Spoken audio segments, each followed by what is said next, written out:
I mean, this one's a pretty straightforward kind of blues in a jazz context.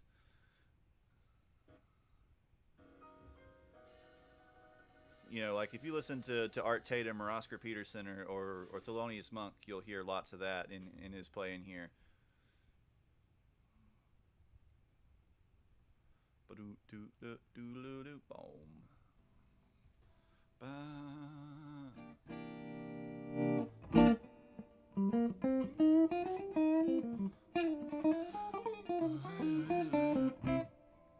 So essentially, our kind of outline for that is the one chord is C7, 1, 2, 3, 4, F7, C7, then usually like a C9. We'll give it a little extended voicing. Then back to the F, 1, 2, 3, 4, 1.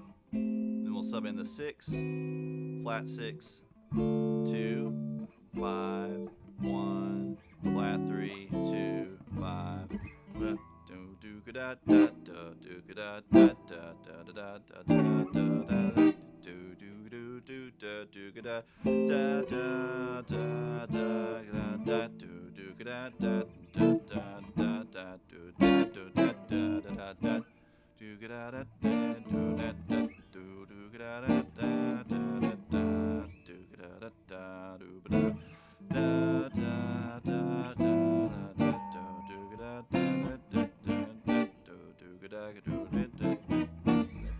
Right, so it's still essentially just kind of like a blues outline, but we're starting to add in these jazzisms, these substitutions.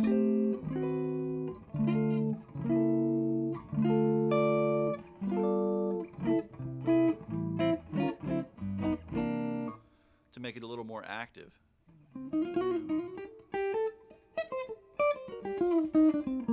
And the vast majority of the soloing on top of that actually just came straight out of that sort of composite major and minor blues scale.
You can take tones from that blues scale and make really dissonant and not so bluesy sounding things and make them kind of work on top of that. You know, an interval like this that's really, really, really, really tense when we hear.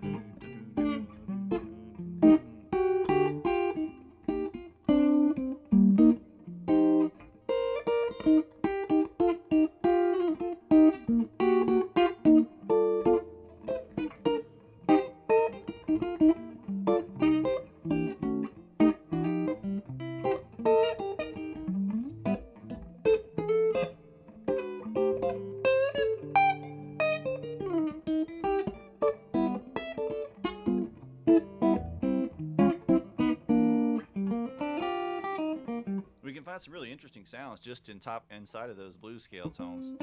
That, like, if we were playing a standard sort of, you know, type of blues feel, wouldn't really work. We couldn't get away with anywhere near as much as we can with these a little more adventurous chords. These kind of extended chords. Yeah, C9 is the ninth chords in general, just great sounding chords.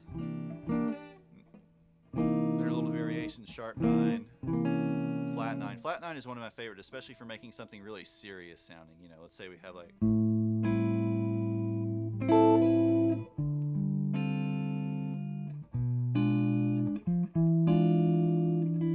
especially if we resolve it down like that.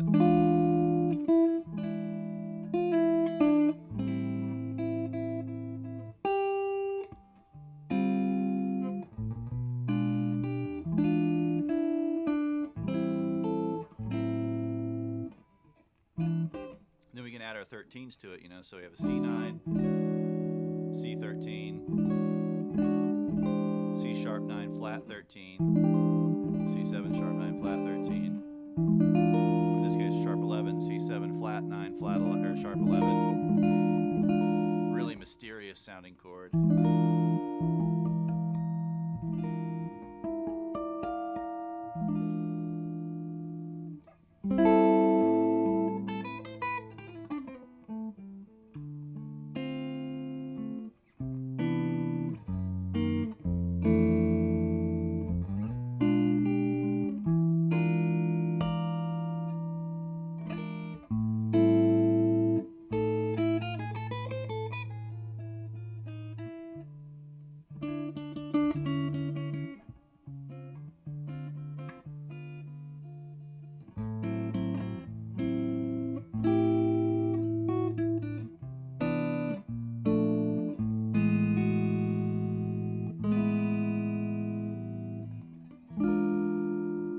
And it's actually really easy. You know, if you know this basic sort of 7 chord shape, let's say we're at doing it in E, we have 7, 6, 7. To make it 9, we just do 7, 6, 7, 7. To make it sharp 9, 7, 6, 7, 8, flat 9, 7, 6, or 7, 6, 7, 6, and then 6 again for the sharp 11. Everything has already been done. I mean, that's an impossible to answer question. You know? Because if somebody does something on it that hasn't been done before, then it's clearly something that was outside of the capability and or vision of anyone else who came previously. So it's sort of an impossibility to know. It's a very David Hume kind of problem. It's like an inductive problem.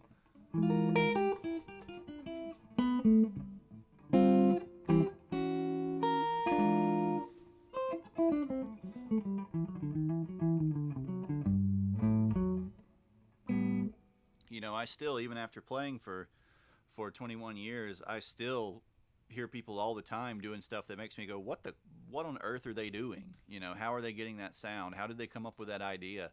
How did they develop that technique? You know, I say you know a lot. I need to quit saying you know, just like my filler phrase.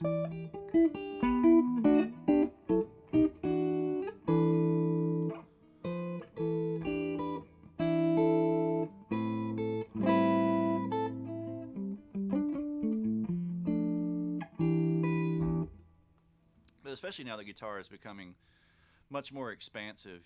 You know, a lot of these things that were very niche in the 80s and 90s, things like synth guitars and extended range instruments, all that kind of stuff are becoming a lot more accessible. So I'm sure we're going to keep hearing more and more things that are kind of pushing the boundaries. You know, I never ever, there's another, I never would have thought that like touch style guitar would have become as developed a thing as it has. And I'm not talking about people playing the Chapman stick or the war guitars or whatever. People like bands like Sorry No Ferrari, stuff like that, where they're just completely dedicated to touch style. Or example from, well, actually, the little Sorry No Ferrari's from Georgia too, but Little Tybee, you know, incorporating more complex right hand, almost bass style techniques and very, very complex touch style techniques. You know, there's another, have that. That's going to drive me crazy now. I'm going to go listen to the VOD. I'm going to hear every single time I say, as a filler phrase. And then my head's going to explode.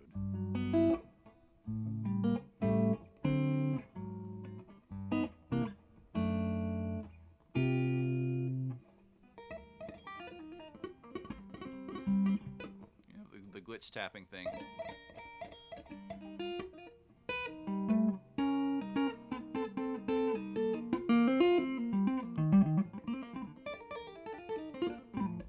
Well, yeah, I mean, there's essentially an endless, a practically infinite amount of music out there already, and you're only ever going to hear a fraction of it. But occasionally things do break through that become kind of sea changes, whether it be like technically or harmonically or generally compositionally, and they invariably have their roots in something else. In many cases, they're just amalgamations of something else or extensions of something that came beforehand, but taking it farther than anyone has done previously, or combining it in a way that it hasn't been done previously.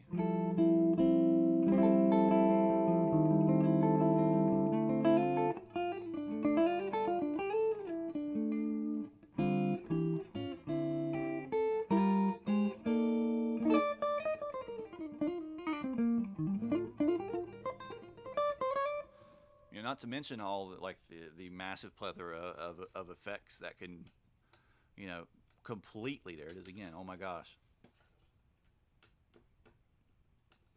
It shouldn't annoy me. It shouldn't annoy me, but it does. But that allow you to completely manipulate the guitar in ways that weren't really possible before, ways that required really complex stuff, especially the advent of like granular manipulation. All of these pedals, they use forms of granular sampling and synthesis now to do really, really, really interesting and unusual things and glitchy things with the guitar. That was stuff you had to do with stuff kind of unintentionally, or you had to use things outside of their accepted limits in order to break them previously to get those sounds. If you wanted to make glitch guitar in the 80s or 90s, you had to buy some processor and then use it wrong.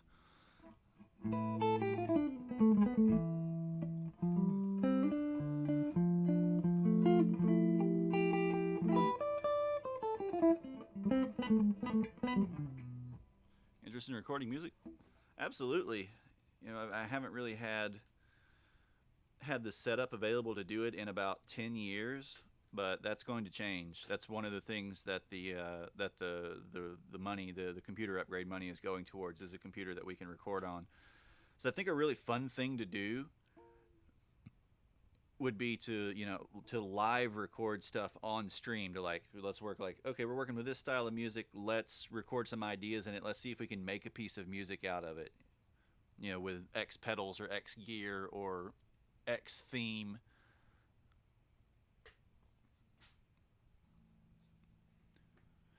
You're going to find, especially in rock, in more straightforward forms of rock music, there's some stuff that's just hard to get away from.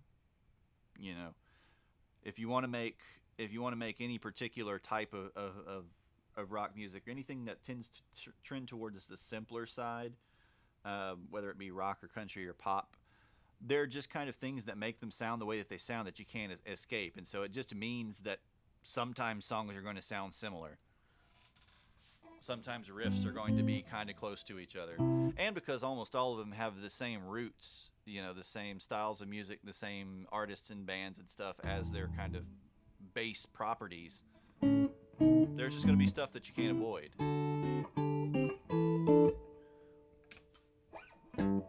It's like, how many rock bands do you hear riffs go, and something like that.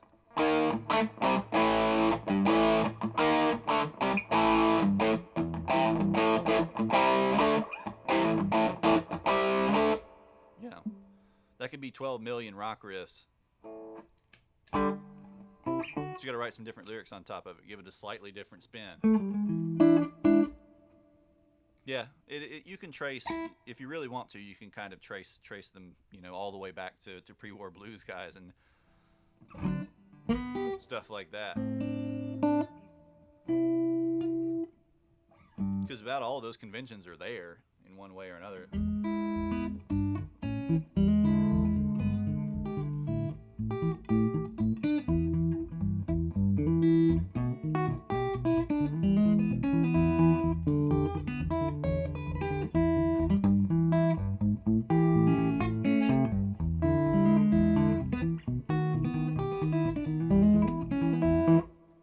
it's just kind of baked into it.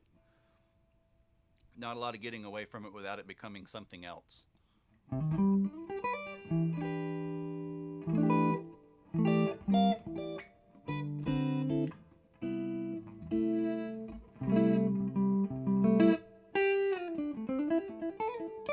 We did have, there was one of the first guys that followed me on here was a drummer, and he was trying to set up a like a drum stream and drum studio.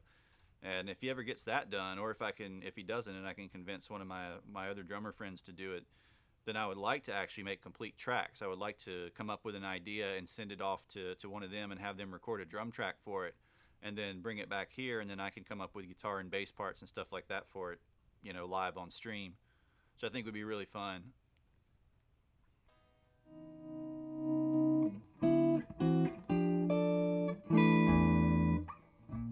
Then let you chumps write the lyrics for it. Yeah, if we have to, I'll use a fake drummer or a drum machine. But it'd be a lot more fun if we could get one of the real drummers in on it.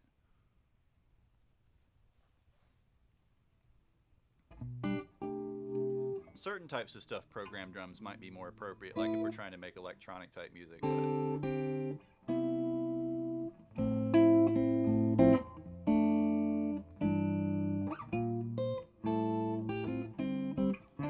I do know one drummer that I play with actually does stream, but he only streams video game stuff. So I've been trying to convince him to stream drum stuff. He doesn't seem to think people would be that interested.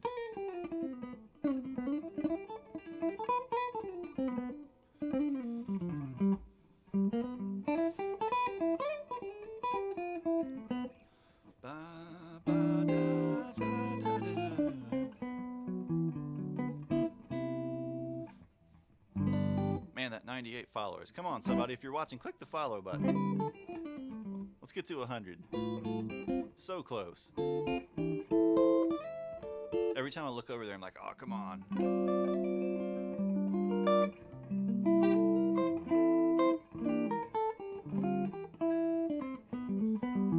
Another cool thing we could do with recording is I could actually just make backing tracks. Like with the song tonight, I could record the basic outline of the tune. I could record the chord changes and the bass part and whatever, and set up a simple drum track to go with it, and then you guys could download it and practice with it. Though there are, for most of these things, millions of backing tracks already. It'd be fun to have our own little stream specific backing tracks. Oh,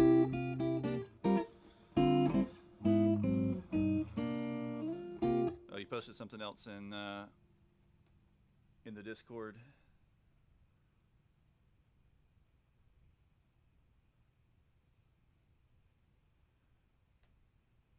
Carambula. Let's check it out.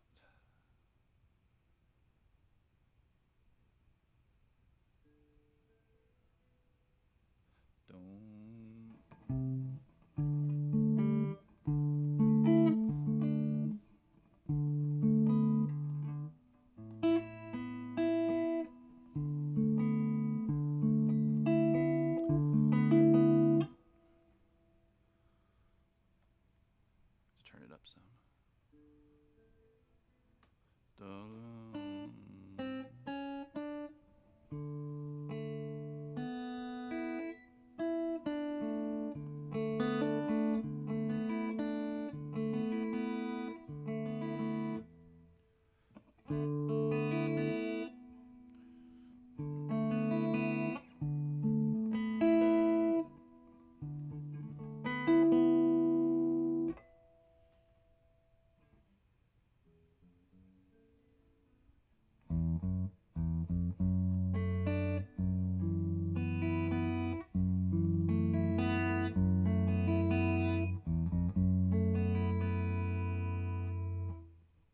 Huh. Yeah, I'll check it out. Is the whole thing on YouTube?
It's obviously played on nylon strings, so we got a little different timbre.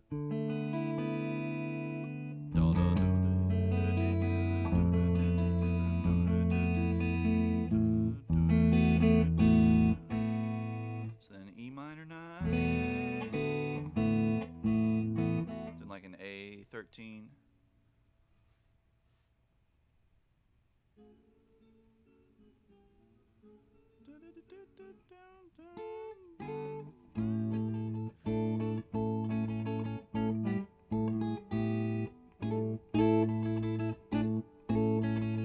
How do we want to finger that though?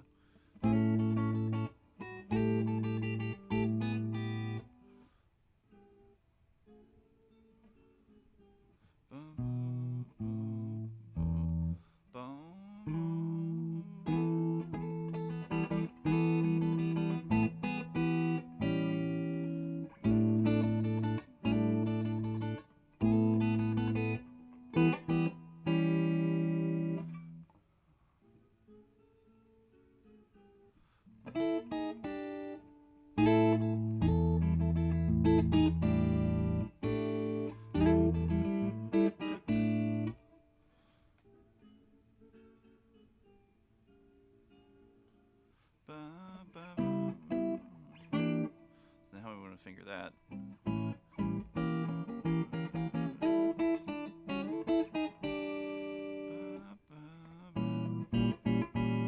Not quite that low.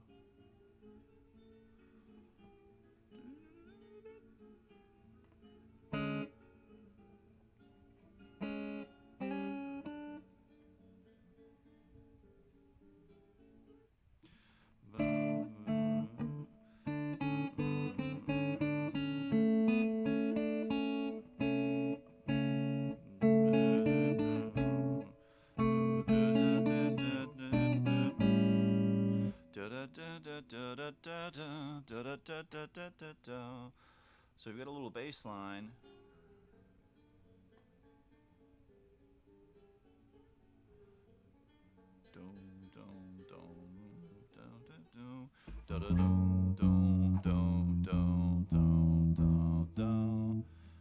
Then we have a treble line moving on top of it.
So you're gonna have this little double part moving. We have the bass going do do do do do da da da da da da da da da da da da da.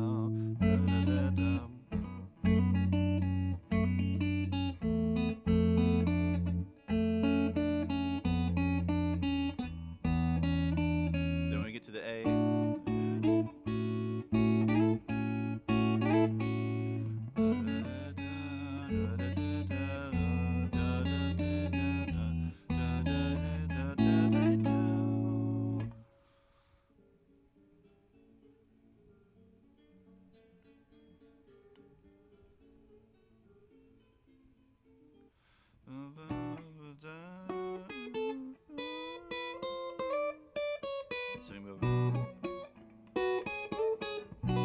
to a B minor. Da da da da da.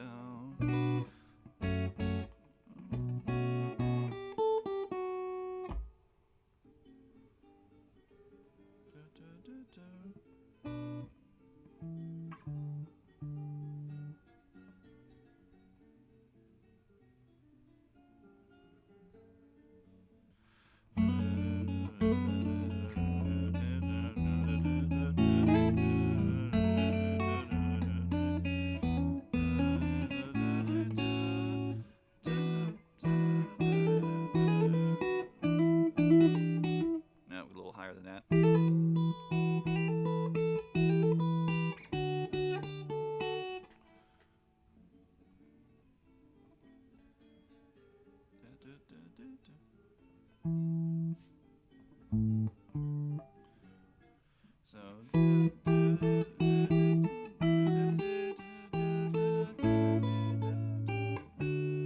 So E minor, A, then D, and then what's our melody do?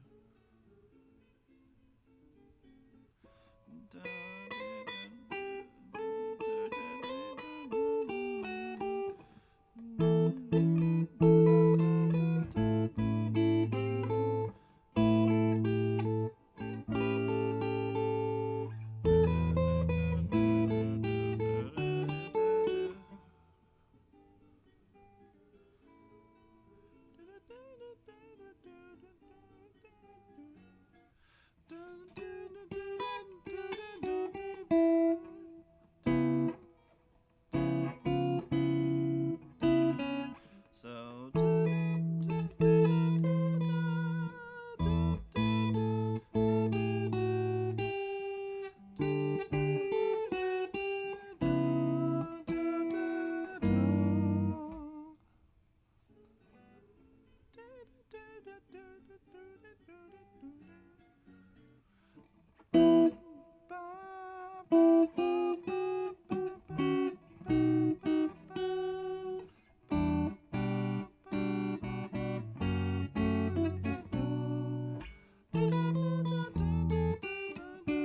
come on.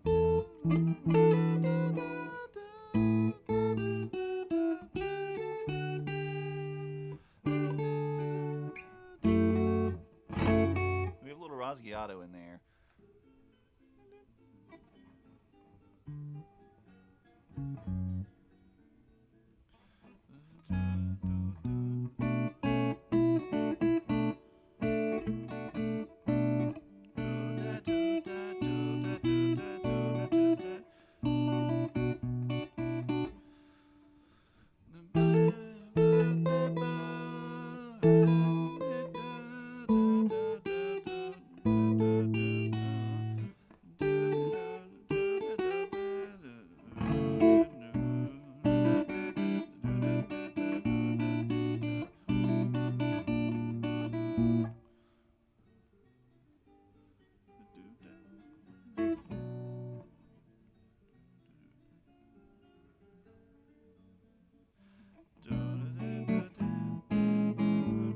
Then back to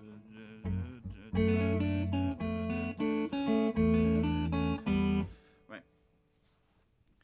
So we have F sharp, then over F, over E minor, then over A,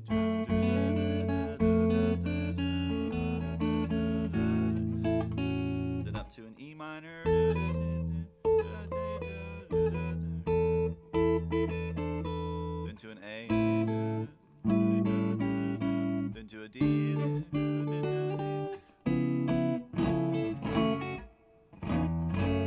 a very, very quick C sharp minor, or C sharp 7, then back into the F sharp, then into a B minor, then we get a similar sort of thing.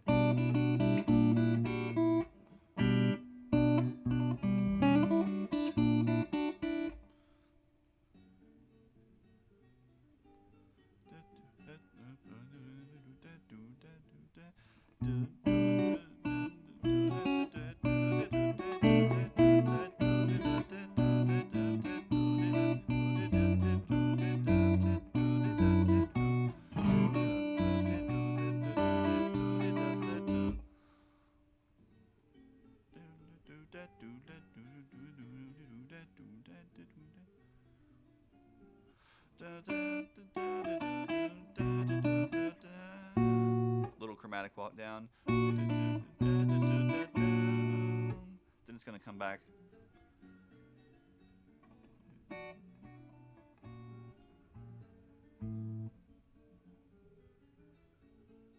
Then we make our way back down to the F sharp.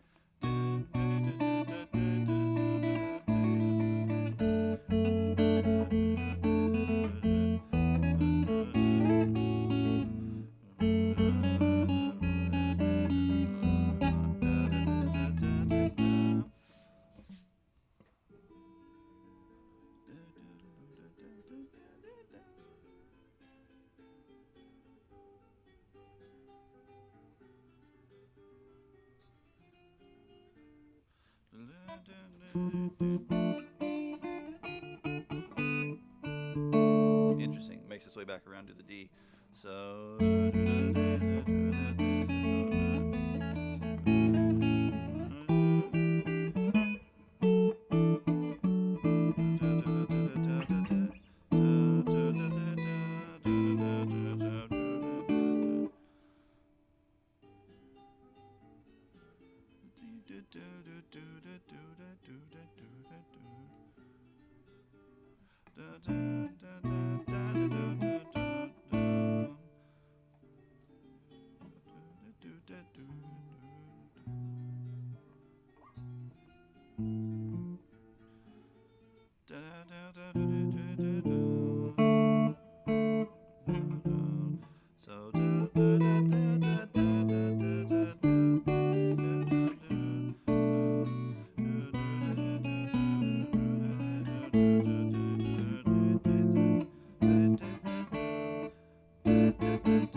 So it's interesting. The timing is the really odd thing.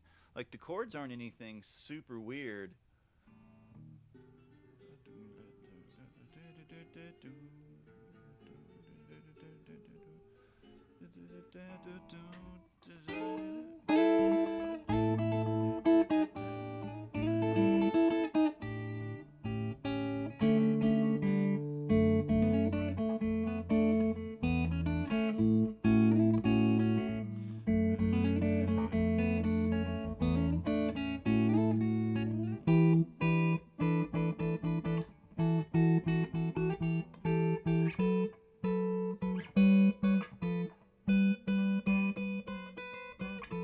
Sounds like he's moving the bass note though in that part. It sounds like he's moving another tone along with the treble note. Like the high note is.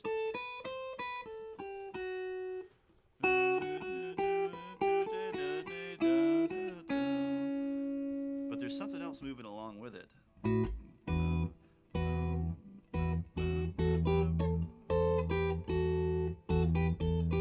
It doesn't sound like just a full-on third like that.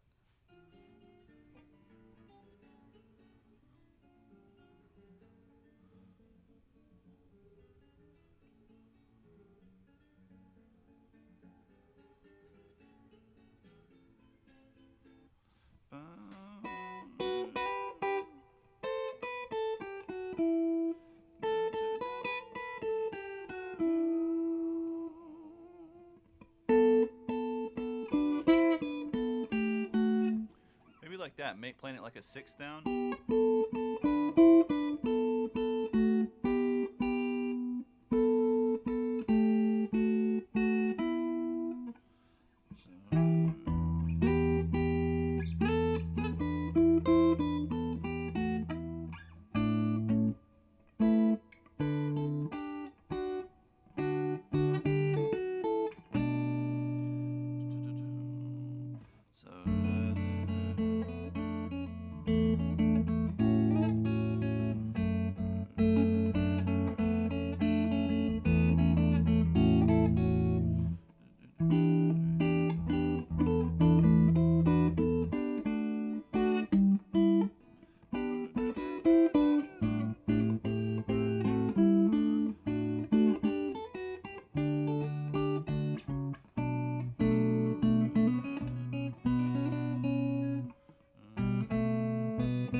close.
Get that timing right.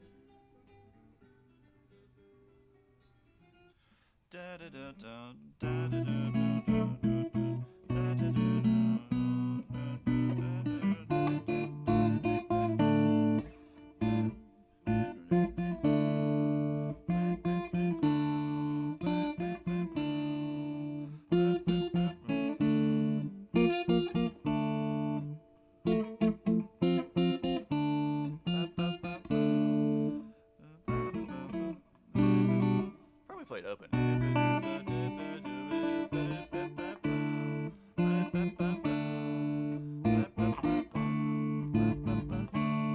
Is there bass note A or is there a bass note F?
Not quite. What is that particular?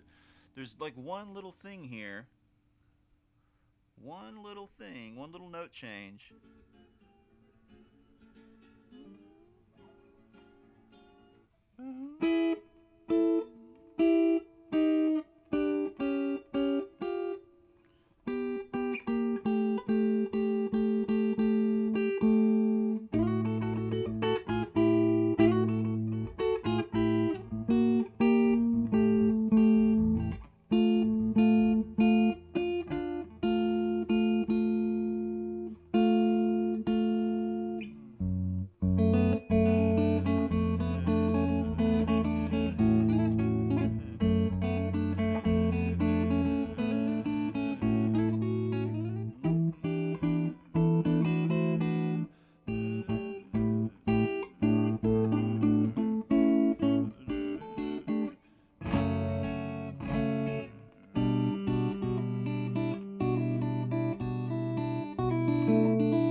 close.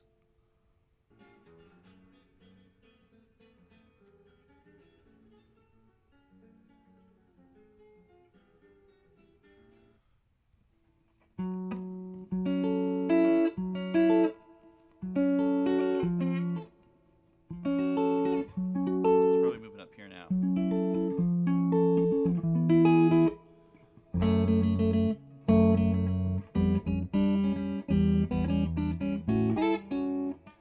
This little variation.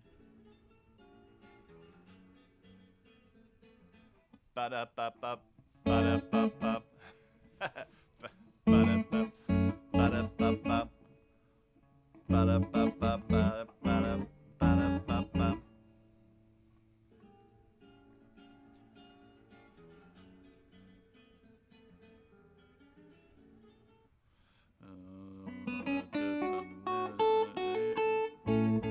Start to kind of mix up the rhythm a little bit here too.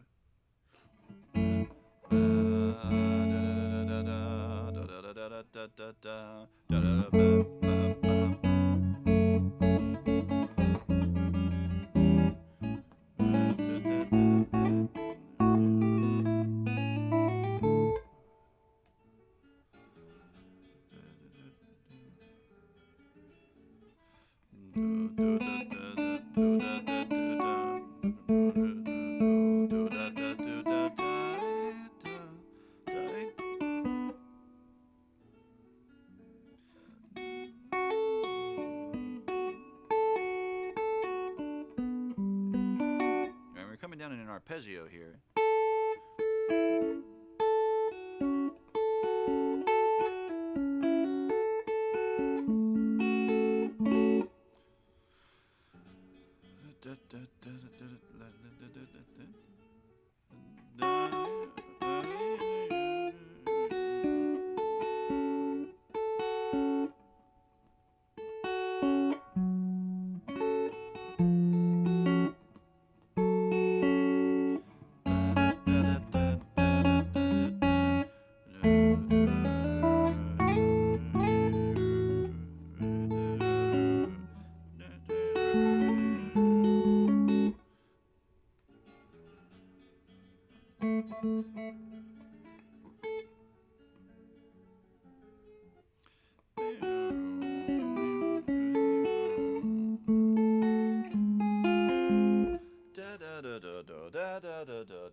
Close, not quite though.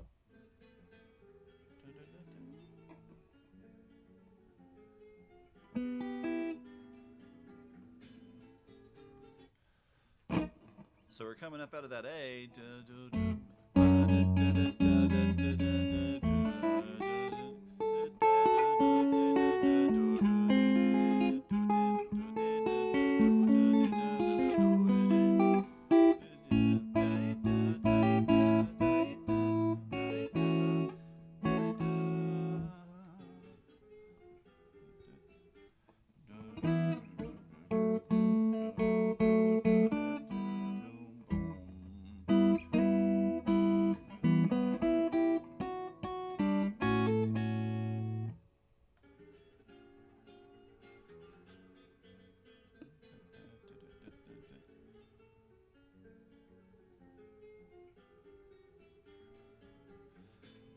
Da da da da da da da.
back down to that B. So then A.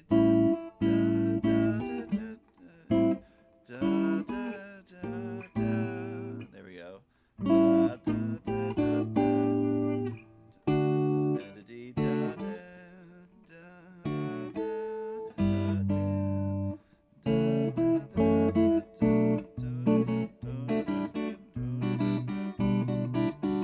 Then back into that B minor.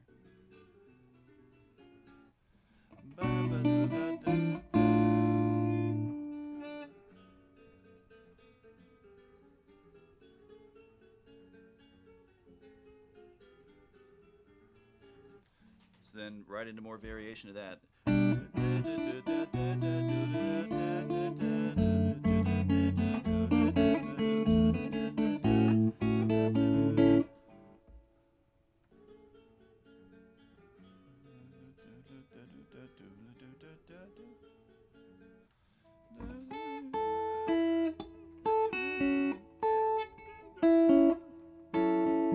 we're moving into a minor 7 that time, a short minor 7.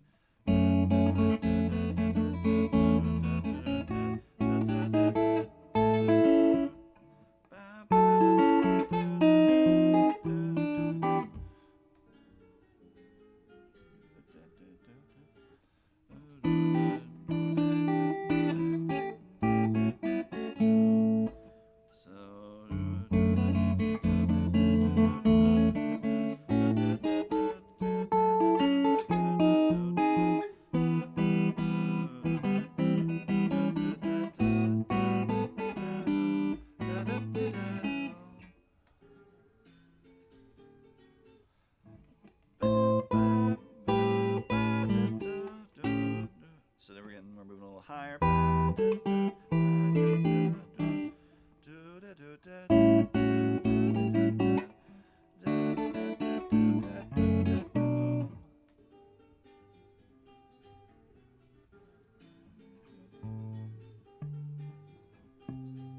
Ooh, moves to C that time. That's a little different. Say.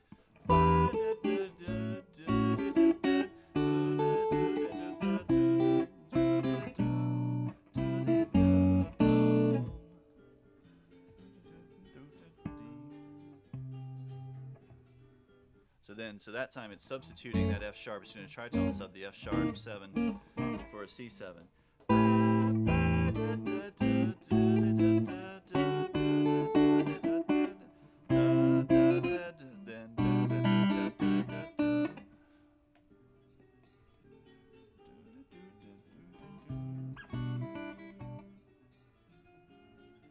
then there's our.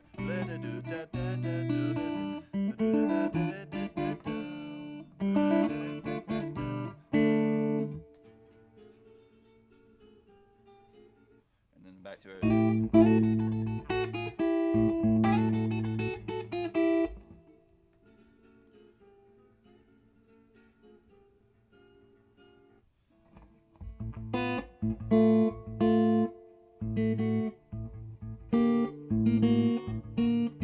Lost it. Where were we?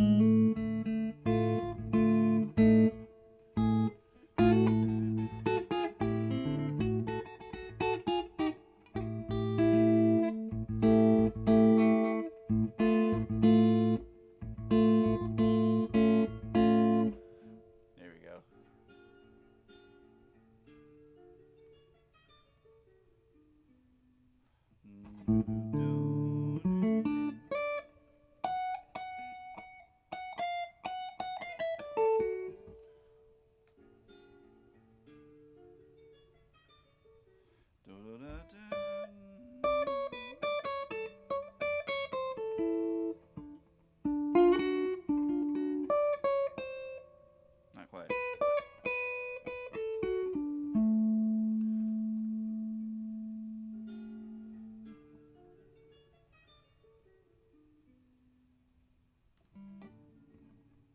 Ends on a D major 7.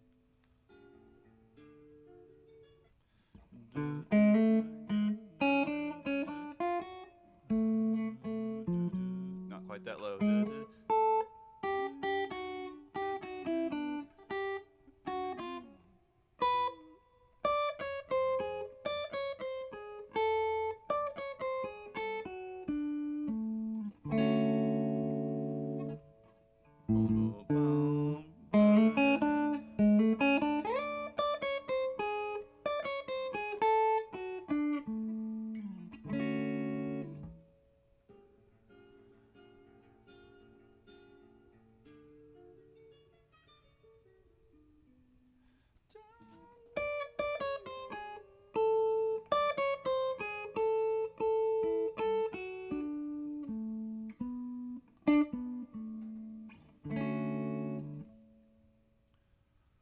one thing we could do if we have like just a standalone lick like this, just slow it. Wait, we can't slow this down to 0.75? What the heck?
Getting closer.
song. I'll have to work on it. There's little details, and the rhythm. The rhythm is really, really, really tricky, at least to my ear. Like there are places where I expect the chord change to come, and then it doesn't. It's a little sooner than I think it's going to occur. But it's probably because it's a Latin rhythm of some kind. And you've got all these interesting little like dances and rhythms and stuff like that kind of underneath everything that you got to learn to feel. And I'll definitely listen to that whole album.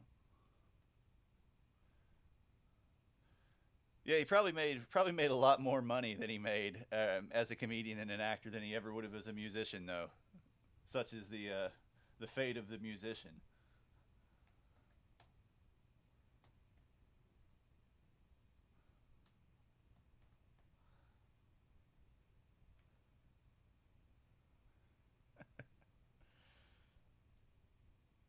Let's see. Oh, look, he passed away just about 5 years ago.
That's a really pretty ending in particular. That's a great sounding little ending.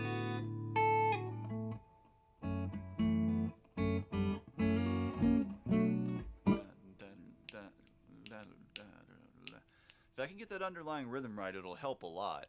And then I just have to worry about getting some of the little voicings and like little bass walks and stuff.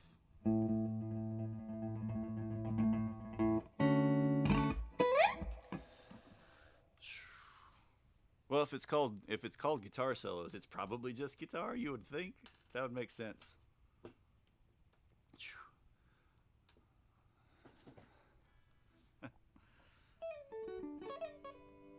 It's really cool. It shifts from this very chromatic, like jazzy sound to this very open pentatonic sound. Then into that little six chord.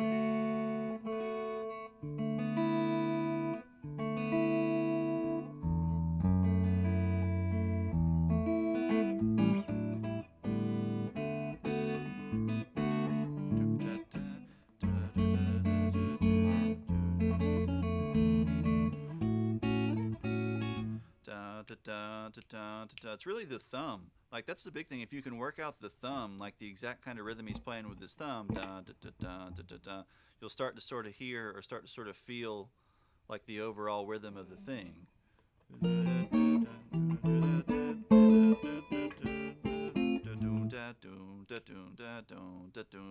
It's almost like a tumbao.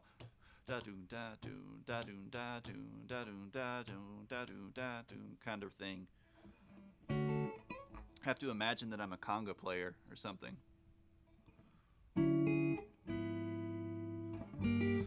Oh, that was cool though. Thanks for posting that. Thanks for sharing that. All right, been going for 3.5 hours. Probably better wrap it up. I'm getting really tired, and this guitar is pretty darn heavy. My shoulder's getting worn out. But thank you so much, everybody, for hanging out. If you're not in the Discord, get in the Discord. If you haven't hit the follow button, hit the follow button. We should be back Monday. Man, we're so close to 100. Come on, 2 more people. There's got to be 2 people out there watching who haven't clicked the follow button. You can do it. You can handle it. Let's get over that line because we're gonna play. I think what we're gonna play stupid meme songs, like the sax solo that Rusty requested if we hit 100 from Mario Kart or whatever it was.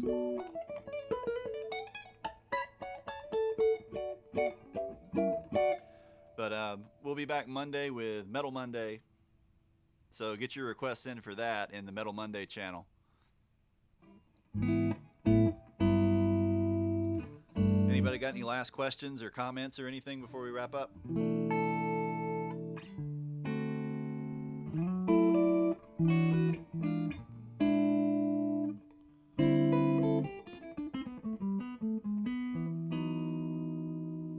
Oh, that's a pretty chord. Holy moly.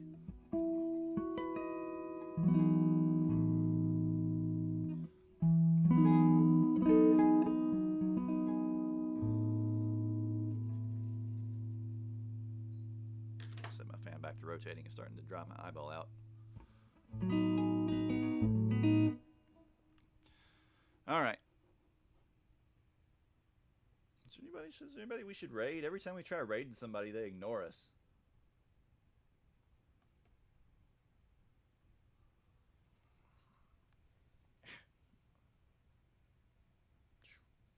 Yeah, eyeball's definitely getting dry. Ah.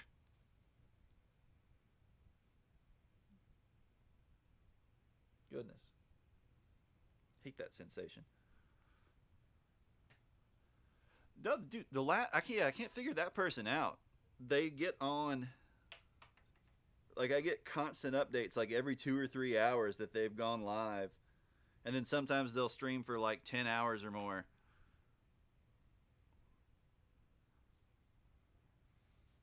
It's weird.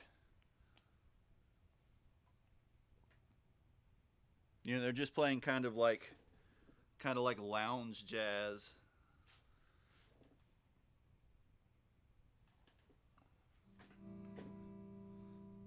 You know,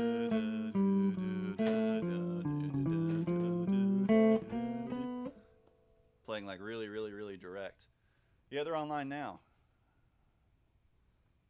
All right, let me go look. Let's go. Everybody go look. See if we can find somebody cool to raid.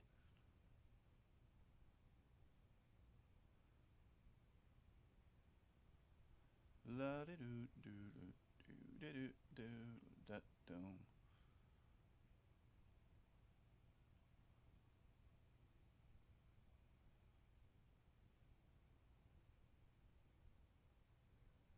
Let's see. I always like to search for people with the fewest viewers.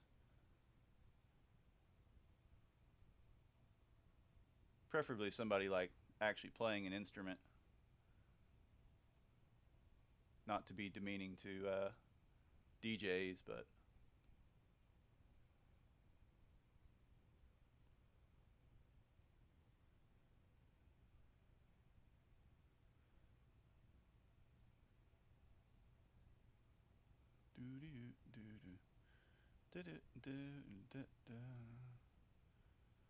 well, the thing is, if you go for the really big channels, you know, with lots and lots and lots of viewers, and you rate them with 5 or 6 people, they just kind of ignore you.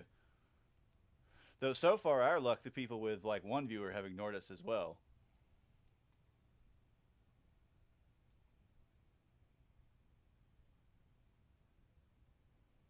Yeah, DJs, DJs, DJs, DJs.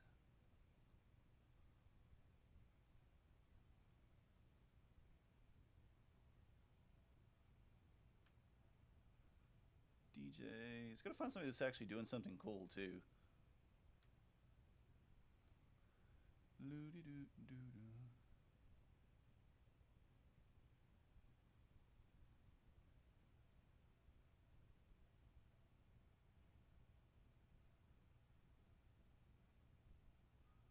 Holy moly, it's a lot of DJs.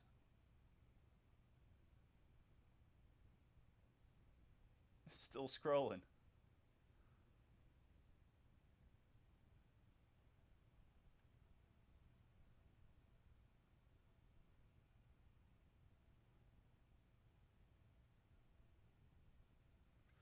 What you got there?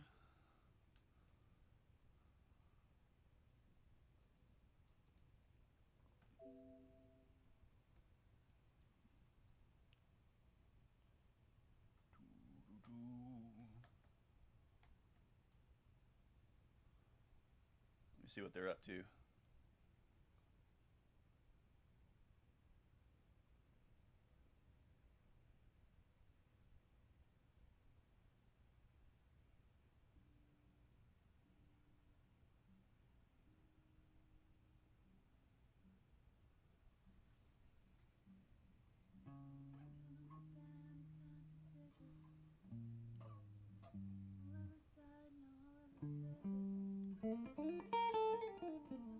Just gonna play along with her.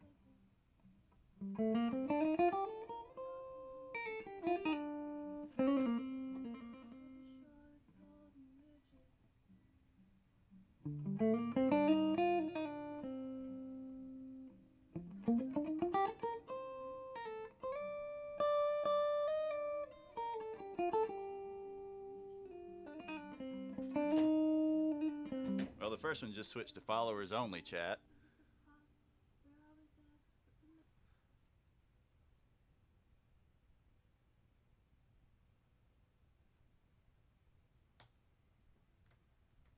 Let's see what else you got.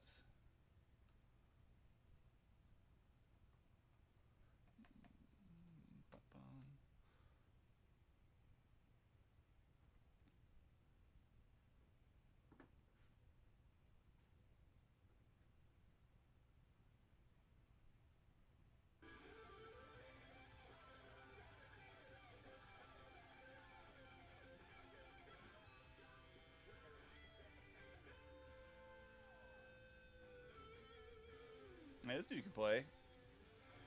This has been going for 8.5 hours. Holy crap.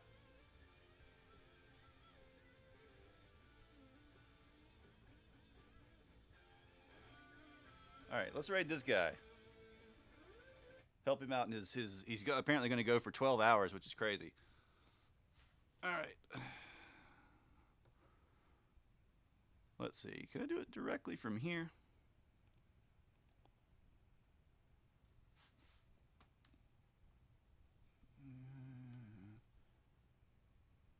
You got another one?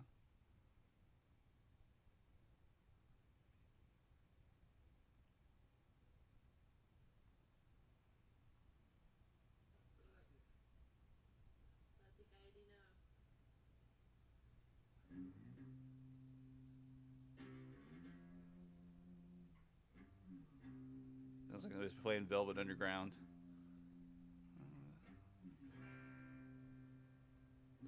Let's go with the guy that's shredding. Let's go with the Mr. Burroughs music. So let's see. Or the M. Burroughs music. Can I just...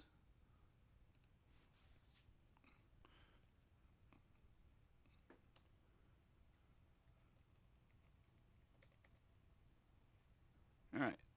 Everybody go in, stop in, say hi, say what's up.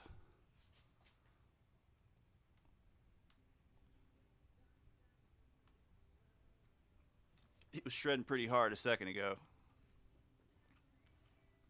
Alright, let's go. Thanks, everybody. I'll see you guys Monday.